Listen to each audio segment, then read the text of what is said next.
Hello friend, welcome back to our channel. আজ আমি বানাবো দুধ চিংড়ি। তার জন্য সবার প্রথমে কাঁচা লঙ্কা আর সর্ষের একটা মিহি পেস্ট করে নেব। এরপর চিংড়ি মাছটা আমরা মাখিয়ে নেব। বাটিতে প্রথমে চিংড়ি মাছ দিয়ে তার মধ্যে নুন, হলুদ, সর্ষে, কাঁচা লঙ্কার বাটা আর দেব কাশ্মীরি লঙ্কার গুঁড়ো। আর এর মধ্যে এর যে মেন ইনগ্রিডিয়েন্টস দুধ, সেটা ঢেলে দেব। দুধটা দিয়ে দিলাম। দুধটা দিয়ে একবার মাখিয়ে নিয়ে এরপর দিয়ে দেবো আমরা সর্ষের তেল। আপনারা এই রান্নাটা সর্ষের তেলেই করার চেষ্টা করবেন। তাতে কি হয়, এর যে ফ্লেভারটা, সর্ষের তেলের যে ফ্লেভারটা খুব সুন্দর আসে। এবার সব কিছু ভালো করে মিশিয়ে নেব। সুন্দর করে মেশানো আমার হয়ে গেছে।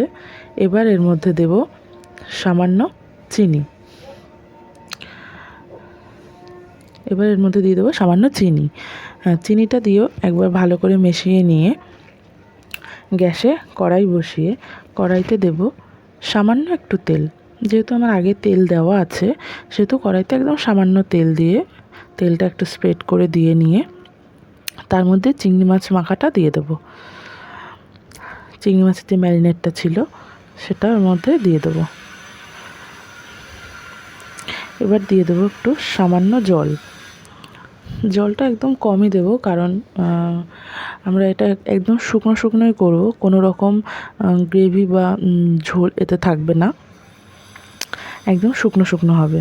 তো একদম সামান্য জল দিয়ে দিলাম। এবার দিয়ে দেবো উপর থেকে কয়েকটা কাঁচা লঙ্কা, 3-4টে কাঁচা লঙ্কা দিয়ে দেবো। এটা অপশনাল, আপনারা দিতেও পারেন, নাও দিতে পারেন। এবার এটা আমরা 10 মিনিটের জন্য ঢাকা দিয়ে রাখবো।